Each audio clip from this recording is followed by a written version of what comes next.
Hey everybody, welcome back to Quest for Truth.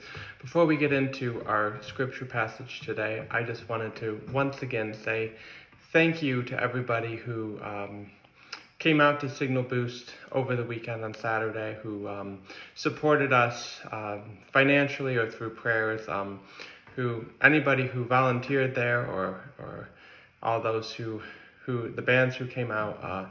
We're so grateful for all you guys who made it possible. So thank you so much. It really was a great night, and I've heard from a couple people since then who were just telling me how much they needed that ministry at that point. So yeah, it was really a great night of ministry, and thank you to everybody who had a part in that. It was really meaningful to a lot of people, so thank you. So let's get to our passage today. We are in Luke chapter 7, verses 11 through 17. And now before we get into it, I want to back up a little bit, because last week we talked about Jesus healing this centurion slave.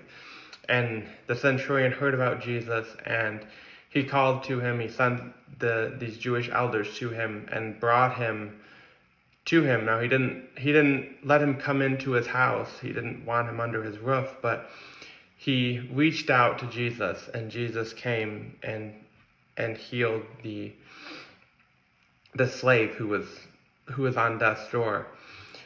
But this week we see kind of almost an escalation of that. So let's read through it and then we'll discuss it. Soon afterwards, he went to a city called Nain, and his disciples were going along with him, accompanied by a large crowd. Now as he approached the gate of the city, a dead man was being carried out, the only son of his mother, and she was a widow, and a sizable crowd from the city was with her. When the Lord saw her, he felt compassion for her and said to her, "Do not weep." And he came up and touched the coffin, and the bearers came to a halt. And he said, "Young man, I say to you, arise." The dead man sat up and began to speak, and Jesus gave him back to his mother. Fear gripped them all, and they began glorifying God, saying, "A great prophet has arisen among us, and God has visited his people." This report concerning him went out all over Judea and in all the surrounding districts.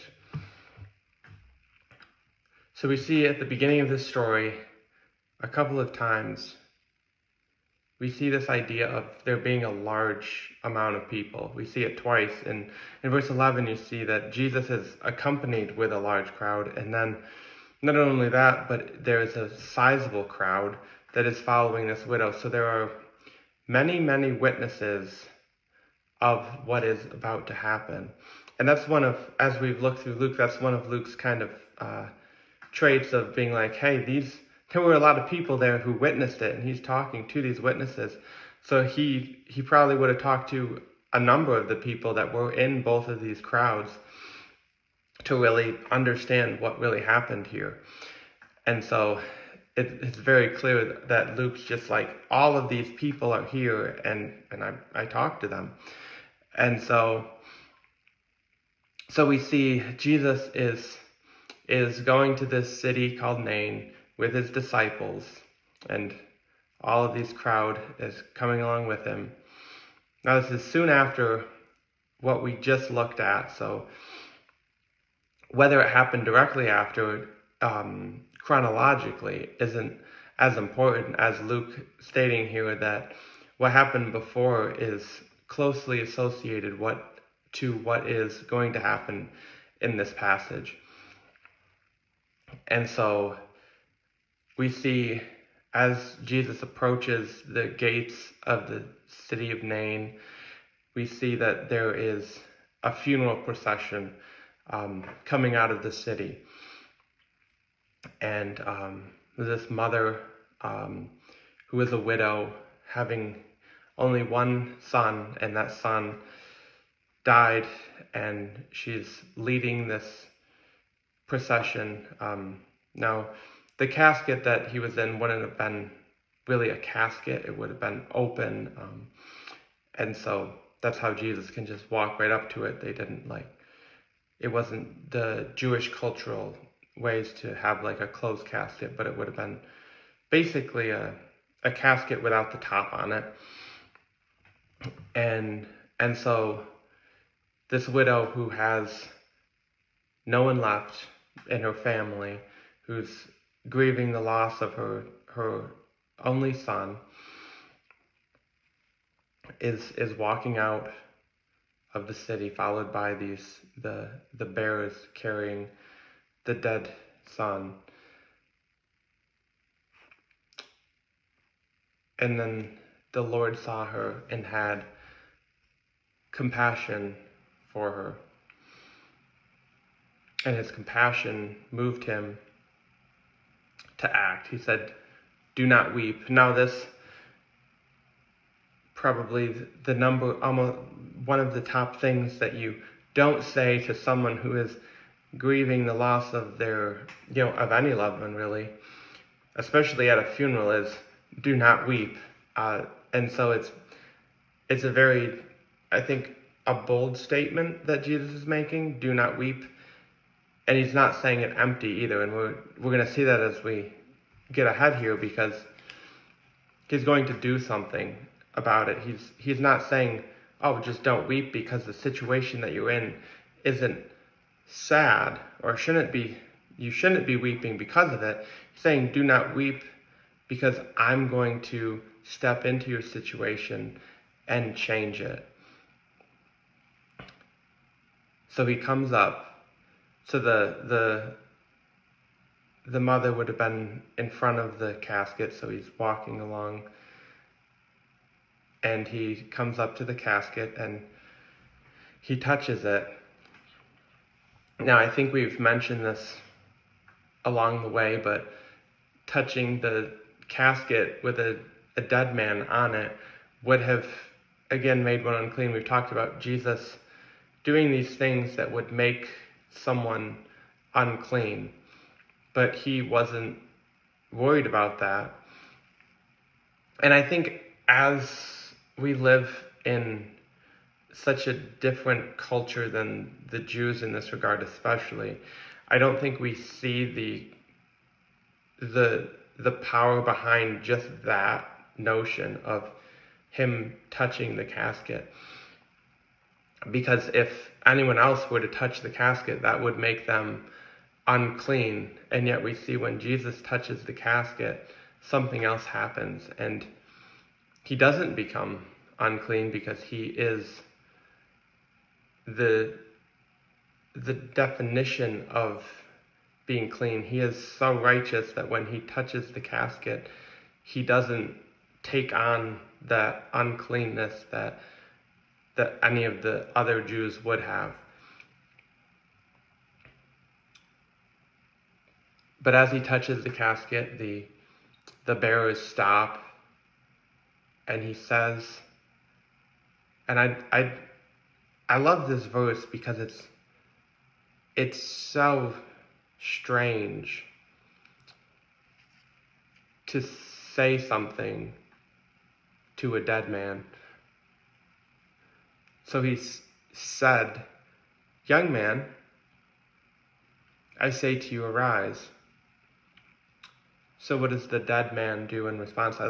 Jesus calls him a young man, but then verse 15 it says, "The dead man sat up and began to speak."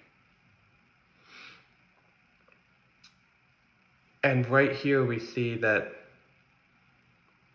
this man who was dead, right, the dead man, became alive. And he sat up and he began to speak. And that's an interesting kind of addition that Luke adds in there. He didn't just sit up, but he actually began to speak, as in to say it wasn't just some kind of a trick or some sort of a illusion of him having life, like sitting up, but that he actually was fully alive, that his mind was back to fully functioning, that he was able to speak coherently to these people. And this man who is dead, this dead man, has now come alive again. And then Jesus gave him back to his mother. And now the response of the people, as all of this great crowd of people, the ones who were following the funeral, the ones who were following Jesus, which I feel like would have been an interesting difference between the two, from where they're coming from. You think of the crowd who's walking in this funeral procession, and then the crowd who is following Jesus, who just healed this slave that was on death's door, and who they've heard all of these other things that we've already talked about Jesus. And I would think, this is me, but I would think that they would have some sort of anticipation, whereas the funeral people would be in mourning. But yet this man is healed, and fear or awe gripped them all. I mean, I think we tend to kind of, when we read about these things in the Bible, we kind of almost trivialize it a little bit, because it happens a number of times, and we hear these stories so many times. But Jesus just spoke to this man who was dead, who was no longer living. He said to him, "Arise," and he came to life. Imagine being there. Imagine being in the presence of someone who just spoke life into a dead man. Fear gripped them. And they began glorifying God, saying, "A great prophet has arisen among us." They began glorifying God. And I think, there's a lot of parallels. Some of the commentaries draw the parallels between this and the narrative with Elijah in 1 Kings 17, verses 17 to 24, where a very similar story of Elijah healing this boy who died, who was the only son of a widow, just like this. And yet there's one difference to it, and it's a big difference. It's a huge difference. And if you go back and you look in 1 Kings 17, you'll see that Elijah called upon the name of God to heal him. Elijah didn't have the power to bring that dead child, that dead person, back to life. He needed to call upon God. Jesus just spoke to the dead man and said, "Arise." Jesus had or has the power to bring him to life because he is God. And yet the people there even missed it, and they said, "A great prophet has arisen among us." They missed who he really was. And the next thing they say, "God has visited his people." Now you might think, well, that's them saying that this is God. Well, that was a common way at the time of saying that God has blessed us, or God has brought this good thing to us. God has provided for us. And so they're saying God has provided to us through Jesus. But they're not saying that he is God. And yet we see clearly that in this section that he's God, and he steps into this widow's life who has nothing left to offer, and he gives her back her one and only son, and he provides for her because he has compassion for her. And he does the same for us today.